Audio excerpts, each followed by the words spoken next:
So if you want to unlock 50% profit growth without any extra time or money on marketing, then you're at the right place. So a little bit about me. I've been a business consultant at Technology One, who's a software provider for the past few years. And here I've worked with quite a few multi-million dollar businesses to help them grow their profits through helping optimize their systems and processes. And here I really learned kind of what separates the large enterprises from the small businesses. So just give you a bit of an insight, a couple of big players that I've been dealing with have been something like Ticketek, TAFE, Bupa, National Storage, just to name a few. So they're pretty big customers of ours. And so from here, I really learned how they operate and the differences between a typical small business versus a large enterprise. And I really found here that the kind of larger enterprises have a bit of an unfair advantage in terms of they have access to all these expensive consultants that they can hire, whereas the smaller business doesn't have access to that sort of stuff. And so kind of what I really wanted to do was distill that knowledge that I've learned there and be able to equip smaller businesses with that knowledge that I've learned. And today, the whole aim is to give you as much value as possible so you can take away the principles and frameworks I show so you can grow your profits instantly and not have to. I'm all about implementation and practicality, essentially. So just go with some results. For one of my customers, I was able to double their profits. So no small feat. And another one, they're already doing a big amount of profit, but was able to help them increase their profits by 2.7 million. So there are only two ways to grow a business. So typically, most people focus on getting more customers, and that's the logical thing. There's so much talk about marketing these days and different ways we can do that. And that's great. There's nothing wrong with that. We all need marketing. We all need more clients. But there's some limitations to that. So with marketing, if we want to double our profits with marketing and getting more customers, the only way we'd be able to do that would be by literally doubling the amount of customers we have. And for a lot of people, like imagine how many customers you have to deal with that right now. If you double that, that'll be a lot of people to deal with. It'll be very difficult, a lot of extra headaches and pains and things like that. But the other way that not a lot of people talk about is making your customers worth more. So a lot of the big enterprises I've worked with, they focus a lot more on the second thing. So as I said, marketing is important. I'm not saying anything's wrong with marketing. I think it's very important. But making your customers worth more is what a lot of these big enterprises focus on, and how we can extract obviously by serving our customers the most, how can we extract as much value out of them as possible? And essentially what we're trying to do is increase the lifetime value of our customer. So typically a lot of businesses, it's just your customer pays you like, let's say $100 up front, and then that's it. They go about their business, and then that's the end of your interaction. It's just a transaction. Whereas what we're trying to do is get them to keep buying from you and to increase that lifetime value, so that instead of spending $100 with you, they spend $500 over a couple of years or something like that. So I want to remind you that in business, it's the simple things that make all the difference. So what I'm going to go through isn't crazily complicated, but unfortunately, common sense isn't always common practice. And I believe if you implement even just a couple of the things I want to share today, you can easily grow your profits by 50%. So I'm going to focus on the 6 key levers to be able to grow your profits. And the last one is definitely my favorite one. So the first one I want to talk about is increasing the number of purchases. So as I kind of touched on before, a lot of people just get one sale and then that's it, or they might get a couple other small ones and then that's it. So what we want to do is try to increase the number of sales in our business. And there's a few ways we can do that. We can add a recurring element to our business. So a lot of businesses just have that one-off sale. We just sell one product or one service and that's it. But we want to try and add can we have like a recurring subscription, whether it's you're using our services every month, or we're giving you a different kind of product once a month or something like that. And once we get into that, there's a few things we can do to increase the number of purchases. One is decrease churn. So the minute you have something that's recurring, if let's say on average, the average lifetime value of your customer, or lifetime they stay with you is 4 months, let's say. Like some might stay 1 month, some might stay 2 years, but on average it's 4 months. If we just add 1 month to that, so it goes from 4 months to 5 months, that's already a 25% increase in your profits just there. You've already spent the time and money to acquire that customer, so you may as well try to get them to stay as long as possible. And we can do this in a few ways. Obviously, providing a better service. So always trying to survey your customers, getting feedback from them, and just constantly iterating on that. Doing a better onboarding. So a lot of people think the minute you make the sale, then it's done. The customer's happy. They're going to get the product or service in the next couple of days. That's all good. They paid me money, so then they like and trust me now. So I'm all done. But realistically, onboarding is very important because the first 48 hours are what really defines how your customers view you.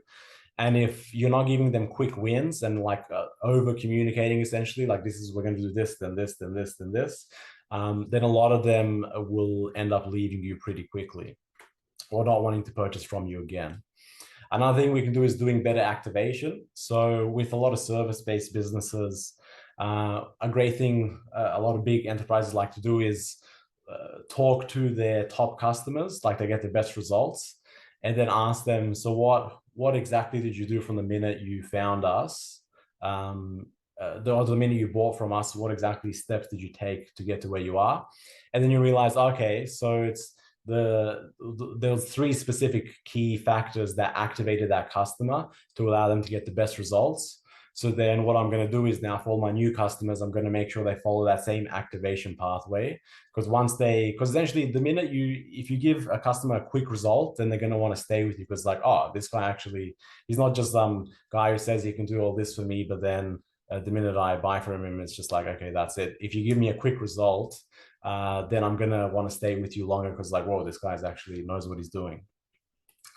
The next thing is increasing follow-up. So who does follow-up here? Like a lot of people do not do much follow-up. It's if someone becomes a customer or even if you lose a customer, there's no real follow-up there. It's like we had the sales call. They said they're not interested. We're never going to call them back in a month's time, 2 months' time, 6 months' time. There's a lot of money sitting in your business just if you follow up with people who are thinking about buying your product or service. And even just those who have bought already, if you just call them and say, hey, just wanted to check in, see how things are going. And then you can go in 2 pathways from there. One is they're like, oh yeah, it's been going really great, really like your product or service or whatever. And then you can ask them, hey, based on kind of talking to them, you can be like, hey, there's another thing here that might also be beneficial to you. Would you be interested? And then you can increase your number of purchases that way. And then as a worst case, the other option is they're like, oh, actually, no, I'm not really interested. And then you just ask for some feedback. And then maybe you just need to improve your product or service a little bit. And that leads into the third thing here, which is increasing the quality of your product or service.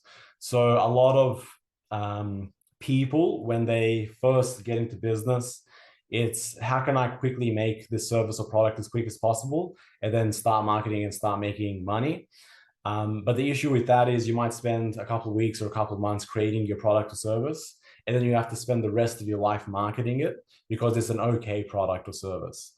So what you want to do is you can still sell because selling gives you the best feedback. If you make a sale, obviously people are interested, but you want to be constantly gathering feedback and constantly iterating of like talking to your customers, saying, what don't you like? What do you like? What can we improve? And then if you're every single day or every week making slight improvements to your product or service, in 6 to 12 months time, you're going to have an amazing product where you're not going to have to rely only on marketing. People are going to be like, oh my God, do you know this guy? Do you know James or Carrie or Nick? Like their product is the best I've ever seen. Like you should really check them out.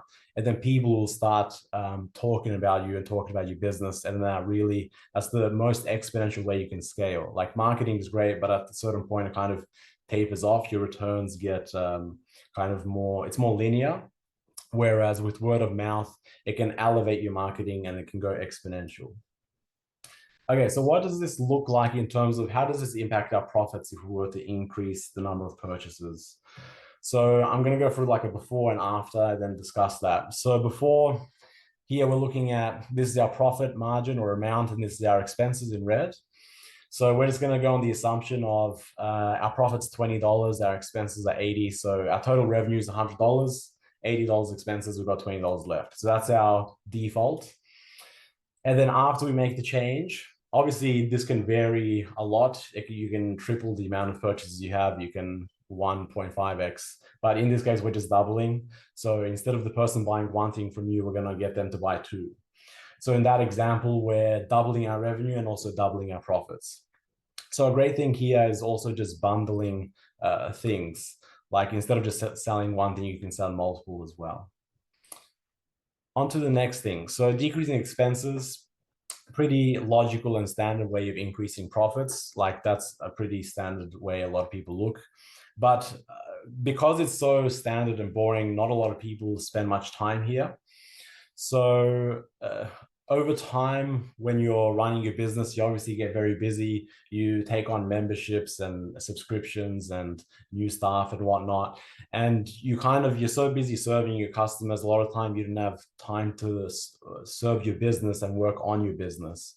And so what happens there is there becomes a lot of inefficiencies where you're paying for things that maybe are too expensive or that you don't really need anymore. You needed it 12 months ago, but it's not really necessary for you anymore.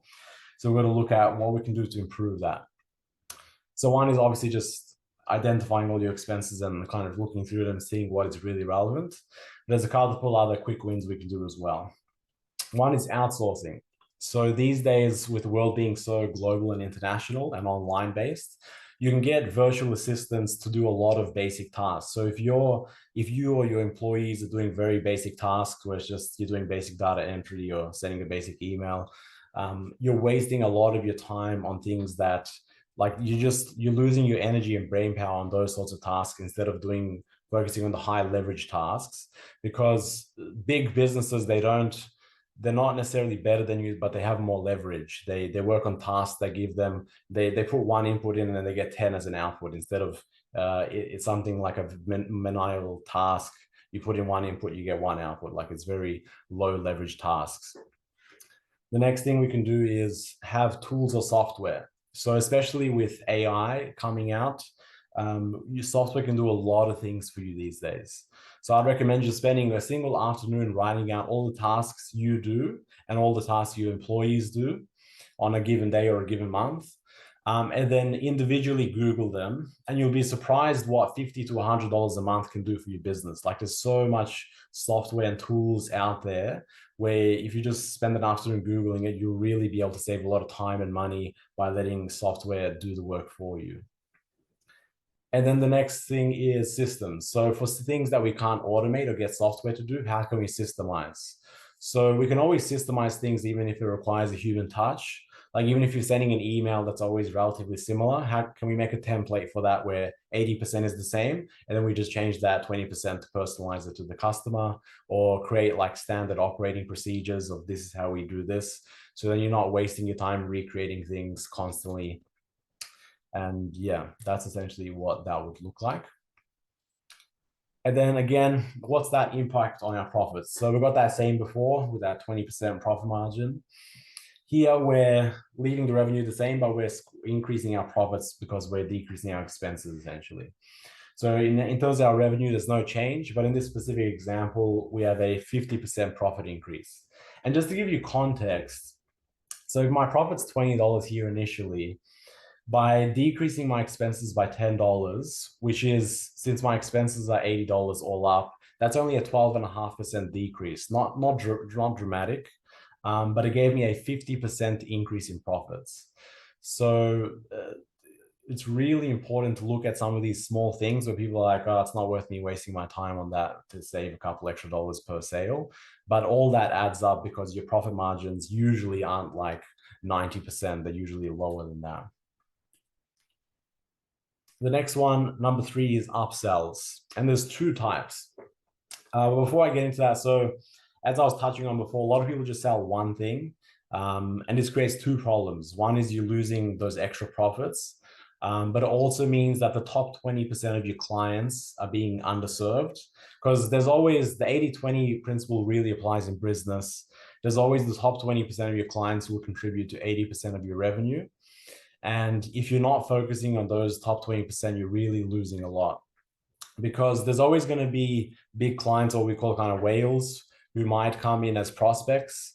But if they see that you're not giving like a premium service, like you might have your standard thing of like $100, but you need to be offering something that's also a $500 thing as well, instead of just 100, so that it can also attract those whales. Because you never know when you hop on a call, or if someone goes on your website, if that person is into premium products and a premium service. So you definitely want to create something that serves those people,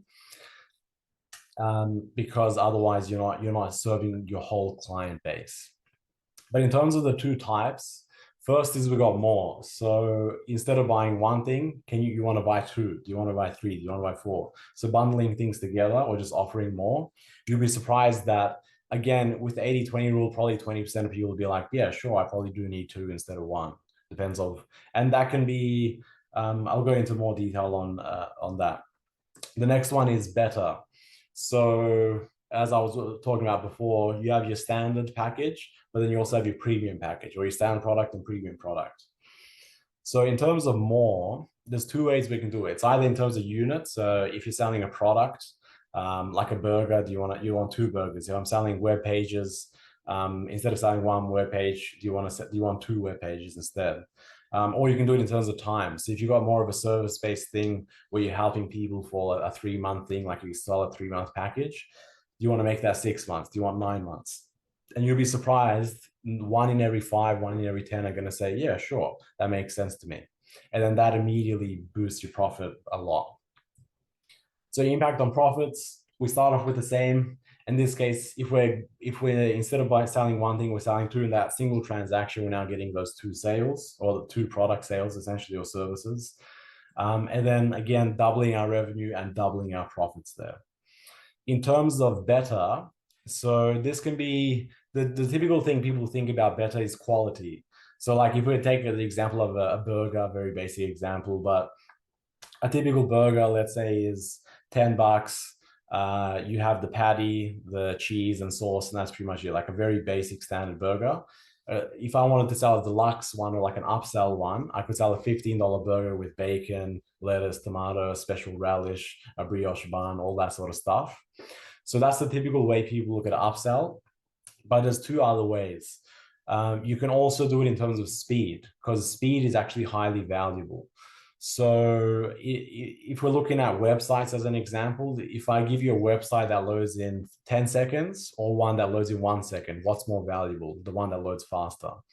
Or with Uber, like if there was an option, or Uber Eats, should I say, if there's an option to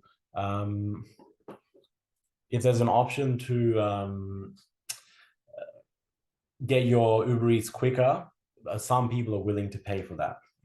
And then the last thing is access. So in terms of if you're selling a course versus if you're selling one-on-one coaching or consulting or something like that.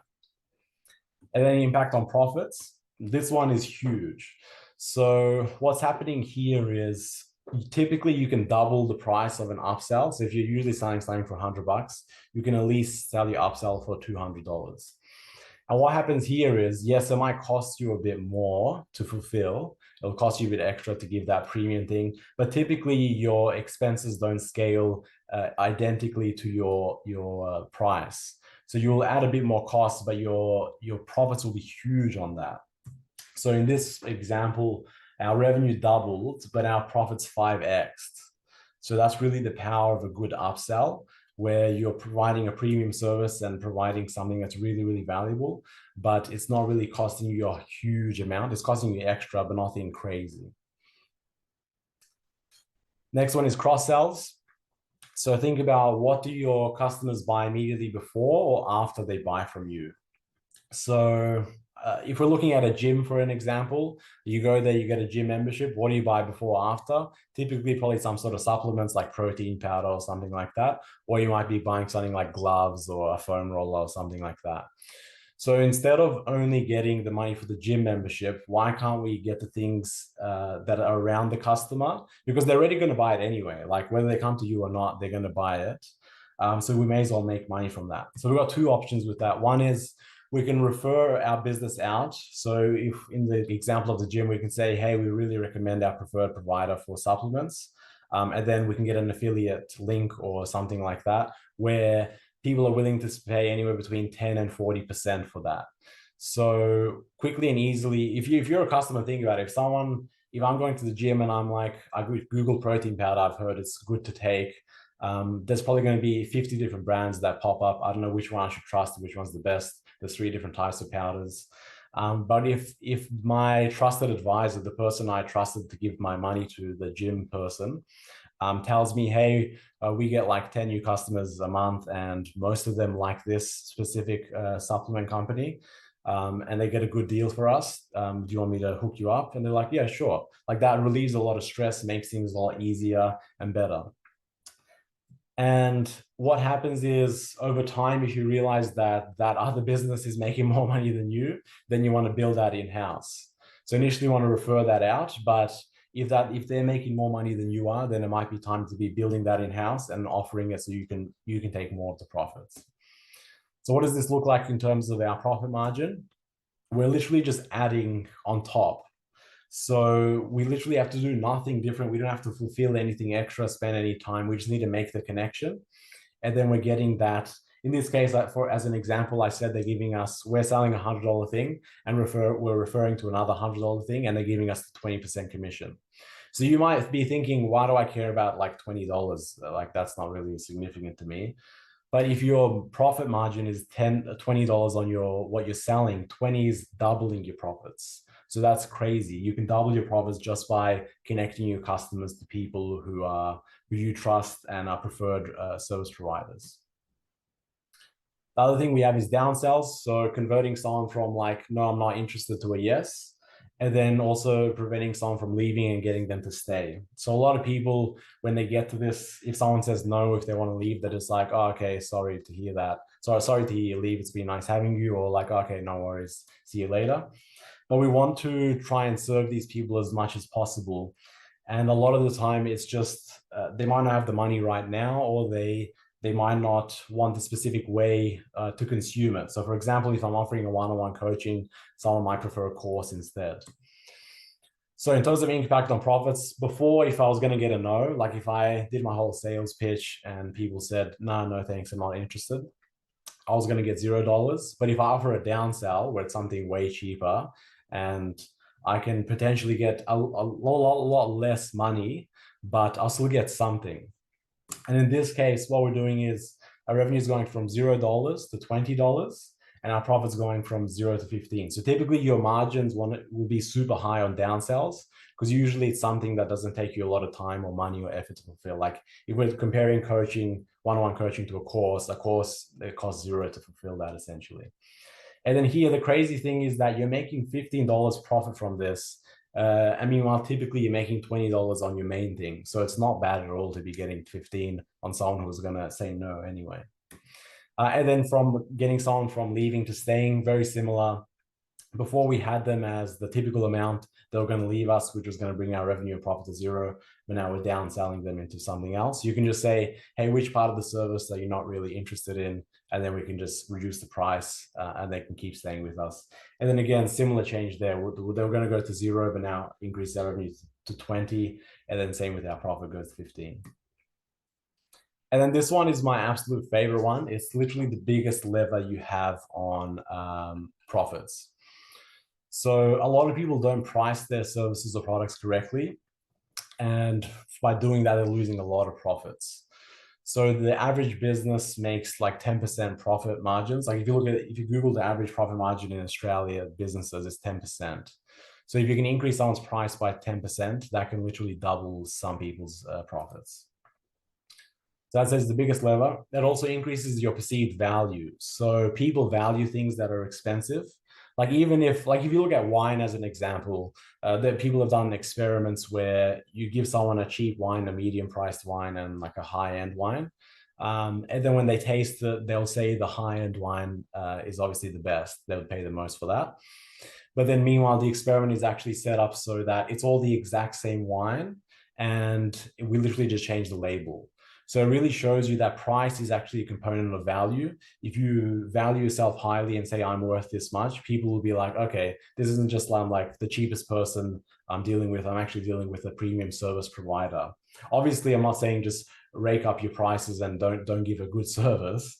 But when it makes sense, you want to increase your prices so that you're a premium service provider. And then this also increases customer buy-in and also results. Because if I'm more invested, especially in a service, then I'm gonna work harder versus if I spent like $100 on something, I'm like, yeah, I don't really care that much if I lose that money. Whereas if I spent $1,000, I'm going to be a lot more invested. So with this, we're literally just adding on top of that pure profit onto our revenue. So in this case, we're literally increasing our prices by 20% and it's doubling our profits. So it's crazy how small changes in your prices can make the biggest difference. And the way to do it, there's a right way to do it. You don't want to just randomly increase them. You want to run pricing surveys to determine what your customers are willing to spend, analyze your competitors, things like that. There's a proper way of doing it. So the 6 levers, to summarize, are increasing number of purchases, decreasing expenses, upsells. There were 2 types, either more or better, cross sells, downsells, going from a no to a yes or from a leave to a stay, and then increasing price. So do you guys feel like you could use any of these frameworks? Just think about that. And if you do you think any of these frameworks could make you more money? Hopefully they can. My goal is to give you as much value as possible and to be able to implement a lot of these things immediately. And if you're thinking, how can I apply this to my specific business? Like, I really like a lot of stuff Stefan is saying, but I'm not sure on the nuances, like what kind of survey should I run to determine the pricing? What questions should I ask? What kind of upsell should I have? I'm not really sure, or downsell. Like I'm only really sure about my main product. I'm not sure what I could refer to or make. If you have any of those sorts of questions, please book a call with me at growthcooz.com. Currently, I'm offering free assessment calls where I'll literally assess your whole business for free and tell you how to implement a lot of these things to be tailored to you. So obviously today was more general, but there might have to be some tweaks and nuances to your specific business. And if you're interested in to see how that can apply to your specific business, just head to growthcooz.com and I'm happy to help for free. And also, if you know any other entrepreneurs who you think this might benefit, let them know. I'm happy to offer them a free assessment call as well. But I just want to thank you guys for your time. Thank you for hopping on the call. I really appreciate it. It means a lot. I'll share this in the Facebook group as well, so that other people can see it for those ones who weren't unfortunately able to make it. But yeah, I hope you guys enjoy the rest of your day. And as I said, if you have any questions at all, just book a call with me. I'm happy to answer any question you have and help you grow your profits for your business, essentially. Well, thank you.